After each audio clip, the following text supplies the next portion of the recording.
Imaginez une salle de projection plongée dans l'obscurité, l'air lourd de tension. Sharon Stone, actrice encore méconnue, fixe l'écran, le cœur battant. Ce qu'elle découvre la glace d'effroi, une scène qui expose bien plus qu'elle n'avait consenti. La colère monte, brute, viscérale.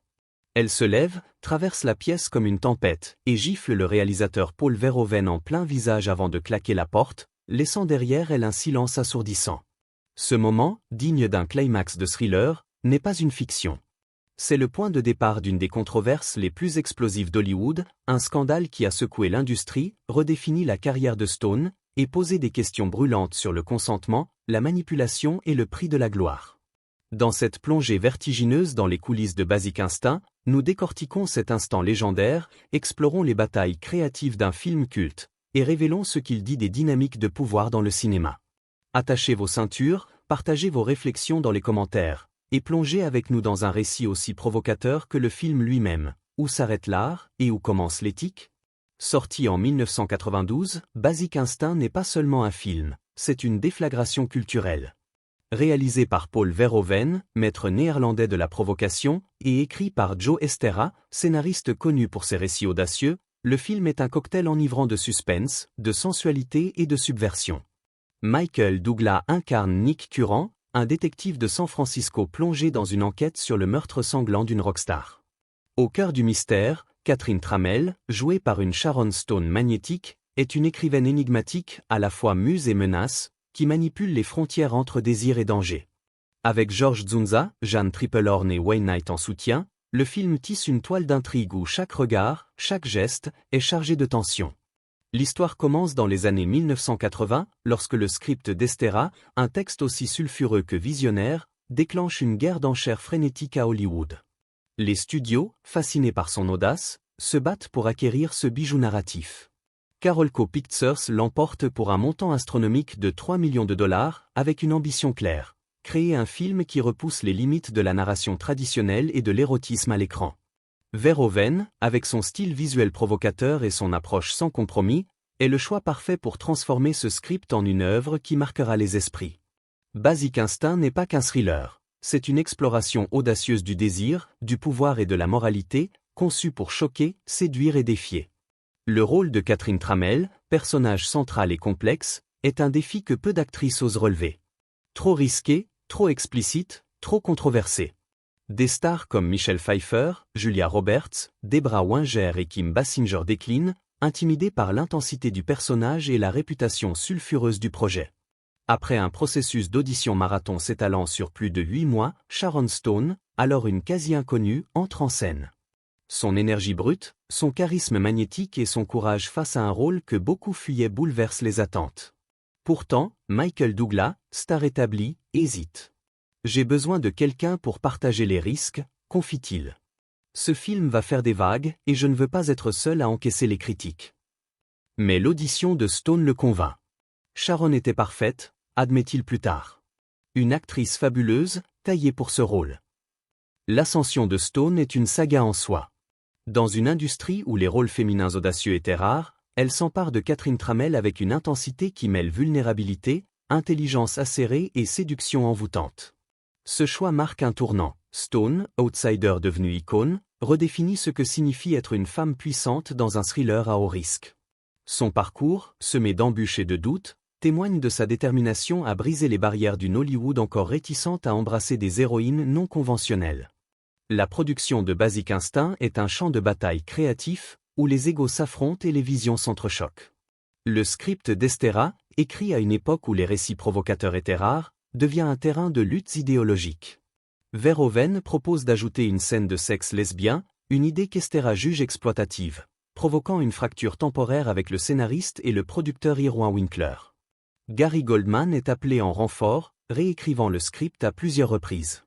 Verhoeven, impitoyable, rejette certaines versions comme mélodramatiques ou franchement stupides.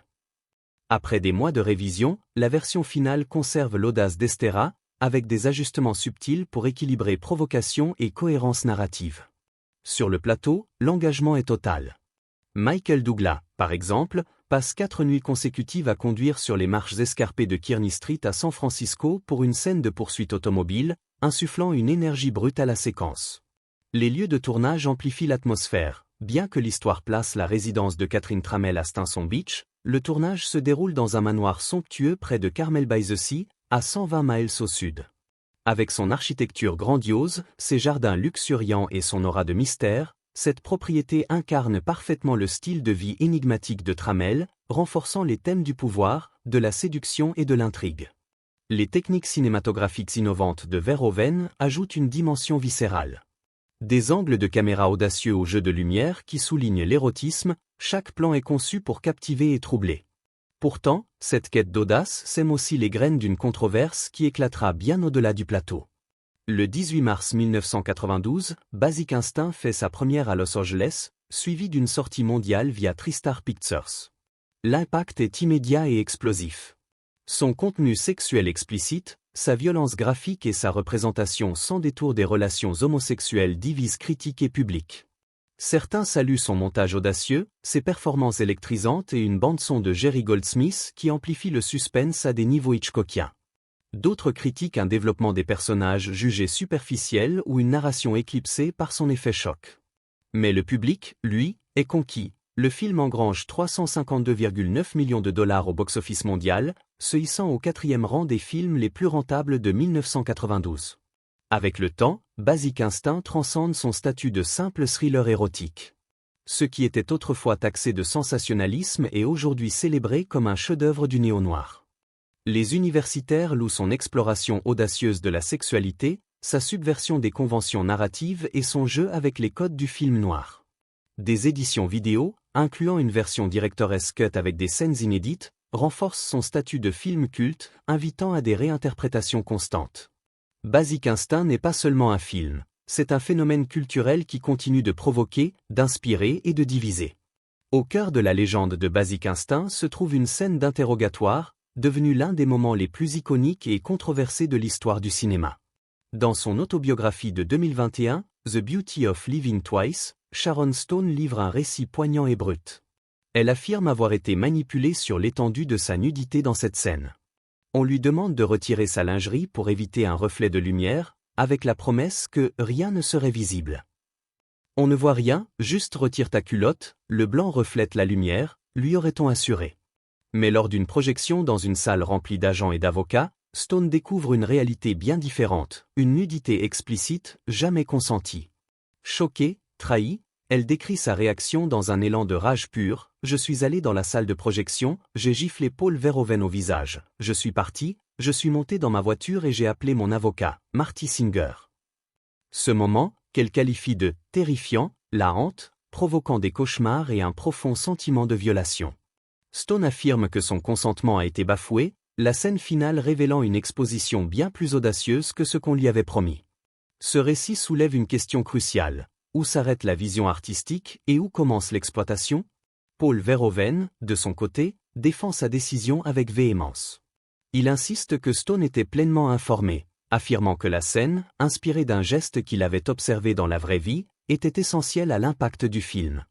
Elle savait exactement ce que nous faisions, déclare-t-il, soulignant que l'audace de la scène était préméditée et consensuelle. Cette divergence de témoignages incarne un conflit fondamental. La liberté artistique peut-elle primer sur la transparence et le respect des acteurs? Joe Estera, le scénariste, adopte une position plus nuancée.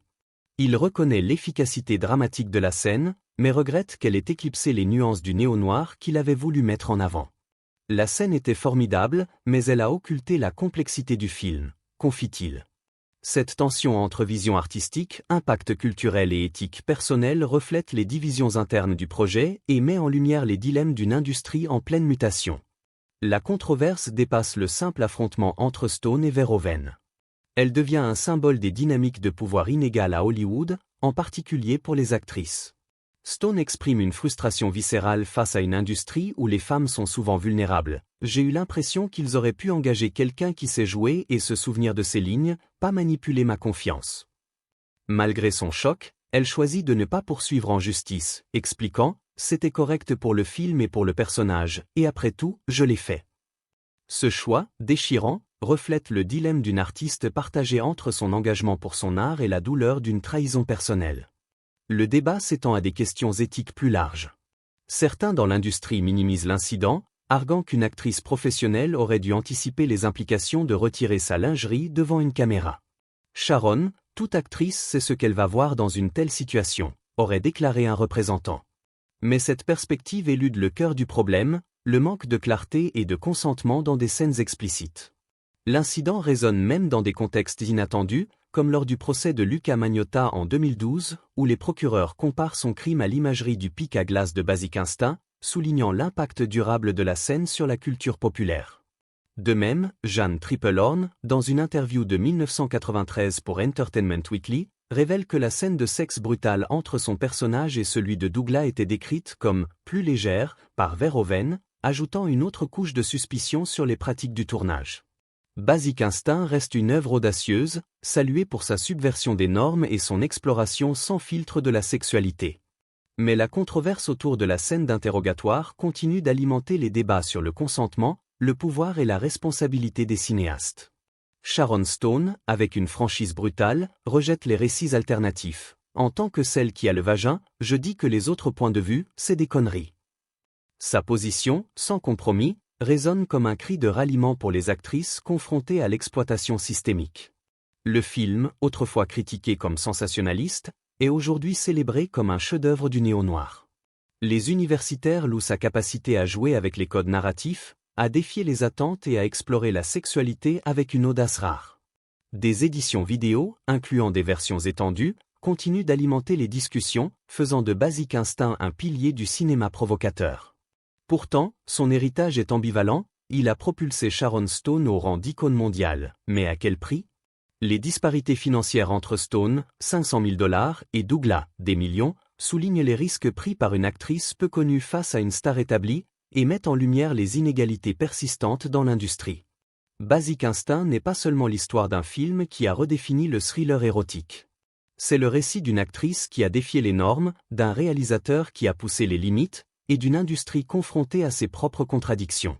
La controverse autour de la scène d'interrogatoire reste un point de référence dans les discussions sur le consentement et l'éthique dans le cinéma. Peut-on créer un art provocateur tout en respectant l'autonomie des artistes ? La quête de l'audace justifie-t-elle de franchir des lignes éthiques ? Sharon Stone, avec sa performance légendaire et son témoignage poignant, nous force à nous interroger. Où trace-t-on la frontière entre un cinéma audacieux et l'exploitation ? Basic Instinct nous laisse avec un héritage complexe, à la fois triomphant et troublant, qui continue de résonner dans les débats sur le pouvoir, la représentation des femmes et la responsabilité artistique. Partagez vos pensées dans les commentaires. Le cinéma peut-il être à la fois provocateur et éthique ? Où placez-vous la limite ? Et n'oubliez pas d'aimer, de vous abonner et d'activer la cloche pour plonger encore plus loin dans les coulisses du cinéma qui ose défier les conventions.